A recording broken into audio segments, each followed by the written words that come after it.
Okay, my name is Fania Camacho, and my my spiritual background. Growing up, I didn't grow up in a Christian home. There was many religions towards my teenage years and my young adulthood. There was a lot of witchcraft, a lot of santeria, and a lot of that. My parents practiced that, and that's what I mostly knew. And so, as an adult, that's what I began to practice because that's what I had been taught. I had never heard of this loving Jesus. And so, that's what my background is in regards of religion. I continued practicing witchcraft when I got married, although my husband didn't. And it was really hard because even though he didn't know the Lord, he didn't want me to practice, yet that was the only thing that I knew. I desperately wanted to feel something, some emptiness, and that's the only thing that I knew. I was very depressive, very suicidal. Nothing was ever enough. One day my sister-in-law invited me to a church, uh, and I went. And although I didn't have this radical change, I for the first time I heard about this loving God. And for me, God was a punishing God, a God I needed to fear because of all the bad things that I had done. For me, what I understood of religion and spirituality was that I needed to do things in order to gain favor or gain forgiveness, because that's what I did. And for the first time, I had heard of a God that had actually done the ultimate sacrifice, so I didn't have to do anything.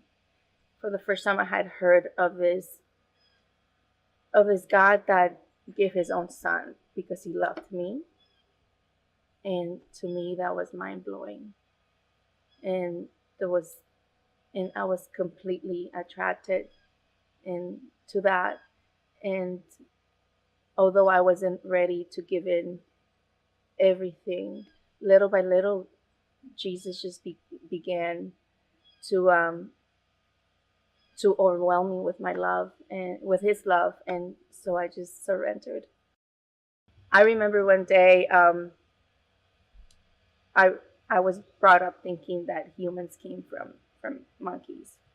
So although I was going to church, I struggled with that a lot. And one day I was going to Walmart, and um, out of nowhere I heard God tell me, "Look at the sky." And I saw it, and I had never seen like so many stars. And and he said, "Just like I made them, I made you." And I was just undone in that parking lot. And like I knew that I was his creation, and his child. So just encounters like that, he's been answering questions, and I've learned that I don't have to get it all. I don't have to understand it all. I just have to trust him. The way I met the father of my baby, that I lost. Uh, I was 16 years old. I was in high school, and he was older than me. He was 20, and he was friends of another friend from high school. I didn't have a really good father figure growing up, and so I I leaned towards wanting the acceptance of guys, as a young lady. And so this guy, I don't know, I met him through those friends, and for my desire, I guess, of wanting to be loved and accepted, um, I was persuaded by his words as an older person, I presume, and also by not having that identity, and um, that value, that worth. When I told him that I was pregnant, his reaction was, of not responding, of ignoring, and then eventually asking me what I was going to do. When I found out I was pregnant, uh, my mother took me to a gynecologist because I wasn't feeling well, and because I was having uh, different illnesses, and so the gynecologist told my mom that I was pregnant, and it was it was hard. And when we came back home, um, I was 16. I didn't know what to do. I felt like I had completely disappointed my parents, and so I asked my mom what I needed to do, and she told me that she thought I needed to get an abortion done, and she told me, and and this is a person that doesn't know God, and that she has also been lied to. So she told me that she had also gotten abortions, and I remember these days that I've been reflecting on this. I remember as a little girl, my mom once told me, I remember her being really, really sick. And I knew that she was pregnant, and then all of a sudden she wasn't pregnant. And I had asked her what happened to the new baby, and she never answered me. So later on, years later, when I'm in a when I'm pregnant, she told me that she had gotten abortions, several abortions done, and she said, "And look at me, I'm fine." And so I told I told her when she told me that the decision was mine, and I told her that I didn't know what to do, and I just I didn't want to disappoint them anymore. And I told her to please tell me what to do because I didn't know what to do. And she said, "I think you need to get an abortion because if you don't, uh, you're gonna ruin your future." I remember going to the clinic, and I remember it feeling very, I don't know, just very unsettling. But I didn't know the Lord, but all I know is that when I walked in there, it was this dampness of fear. Nobody was talking. It was like if everybody was just robots kind of moving around. And when it was my turn, everyone was very cold. And they were just repeating and repeating that it wasn't a big deal, that nobody was ever going to find out, that I was going to get my life back, that I was going to get a new start, that I wasn't going to feel anything, that I was going to forget about it, that I was going to forget about the baby, about the whole procedure, that I wasn't going to be painful. I remember they even saying that it was going to feel as the cramps of menstruating, that it was normal. I remember laying on that bed, and they wouldn't show me the sonogram. I asked to see, and they wouldn't show me. I remember it feeling like a vacuum, and like if I was being torn from the inside, and just feeling like a vacuum. And now that I'm talking about it, I I think I think that it felt like a vacuum because they were suctioning life out. They did the medical procedure that it was not a medical procedure, that murdering procedure, and they sent me home. They sent me home with a couple aspirins, and that was that. They had me sign some documents, and I went home, and I felt in deep, deep depression. I turned to alcohol, and in my house, it was okay for kids to drink.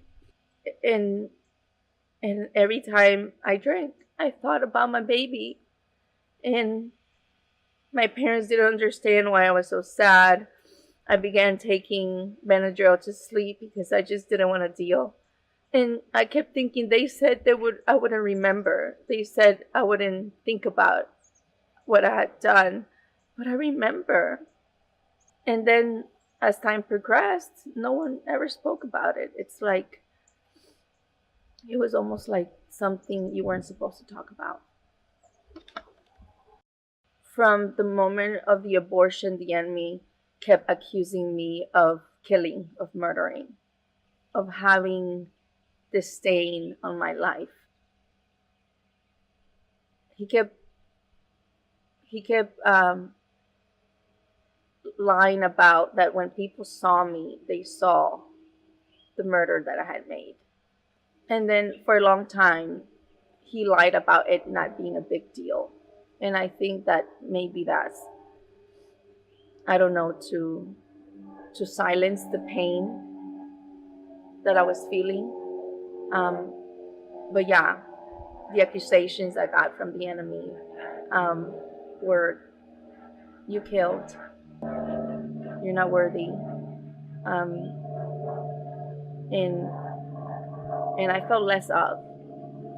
I felt that if I had, I don't know, the the womanhood of, having sex, but I didn't have the womanhood of taking care of my child. I think that from that abortion, there was a door opened. I didn't see it that way then, but I think there was some sort of uh, spiritual door that opened in my life for the enemy to even wreak more havoc in my life. And I felt a permission, sort of like a permission, because from that moment on, I, rather than turning away from promiscuous relationships, it, it, it was worse. So I believe that that's one way it affected me.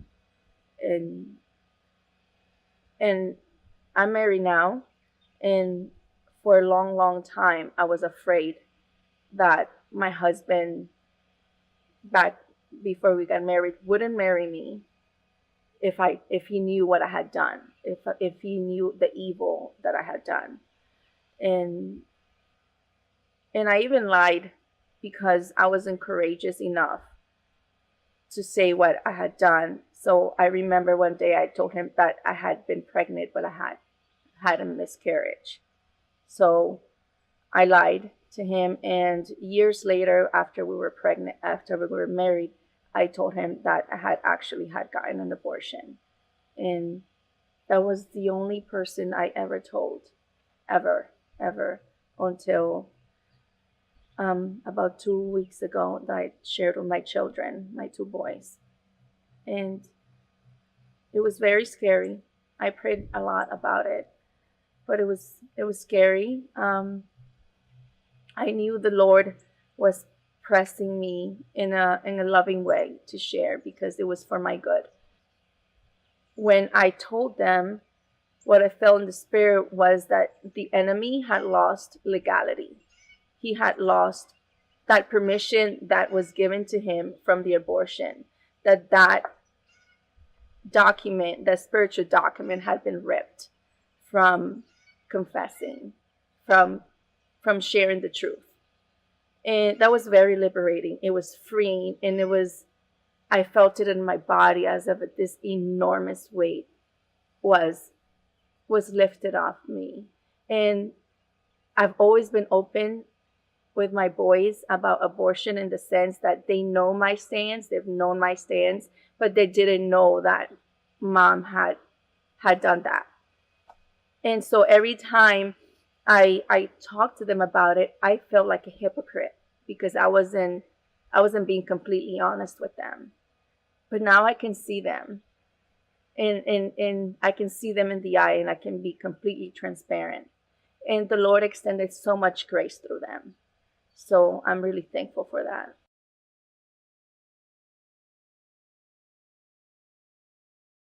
She's beautiful. And I just learned her name is Victoria. Victoria. And that fills my heart with so much joy. She has curly hair,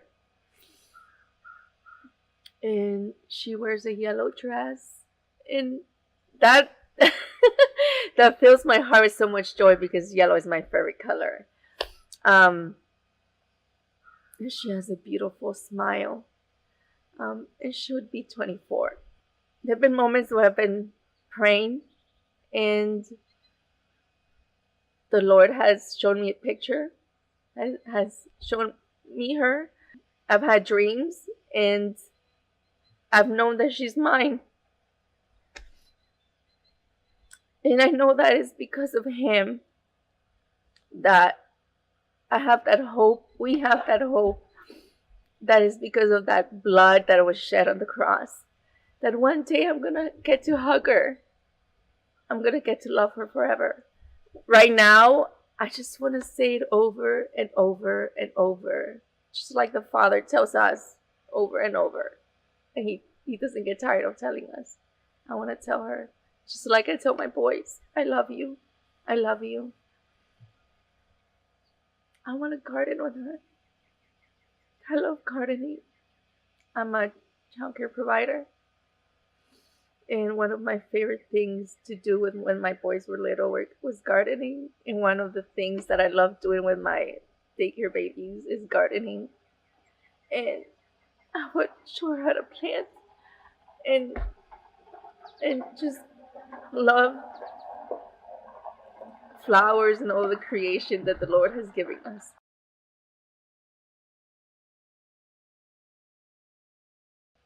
I would tell them, you wouldn't do it alone.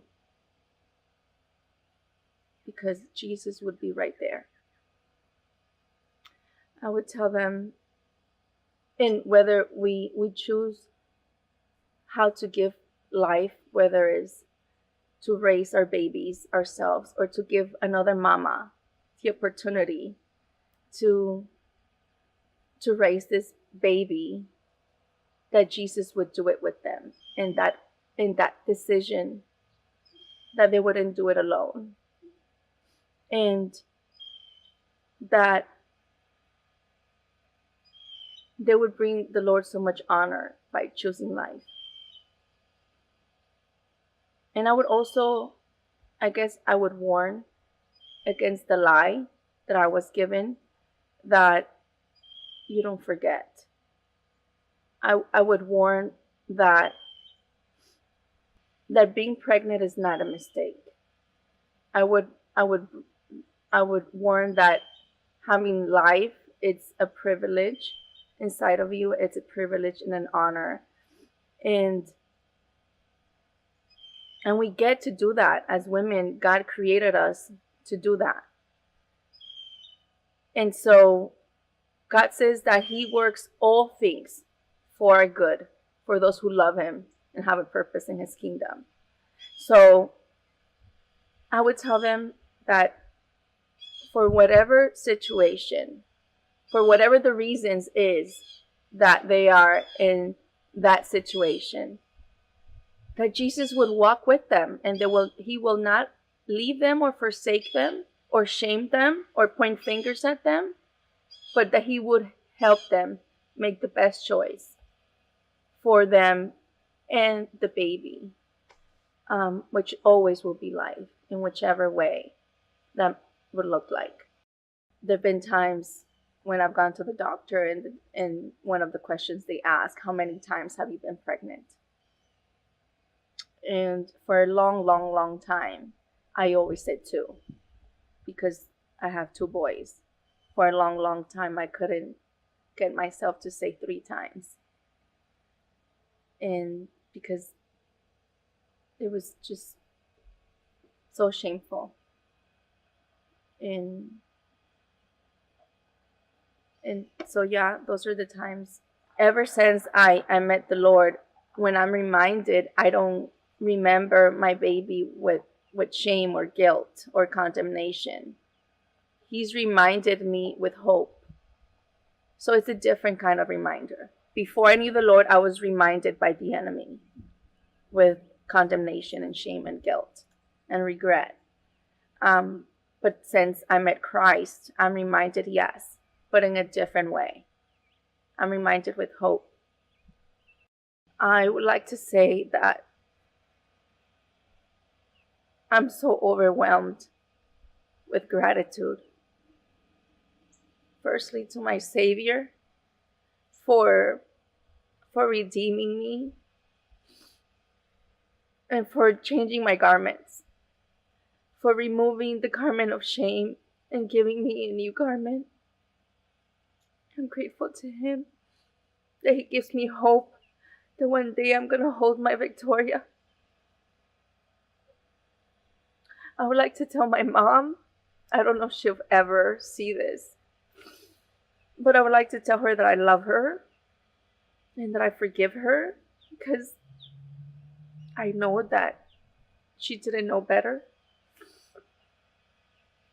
I would like to tell my husband thank you for loving me, even though I would like to thank him because he's never shamed me. He's never accused me.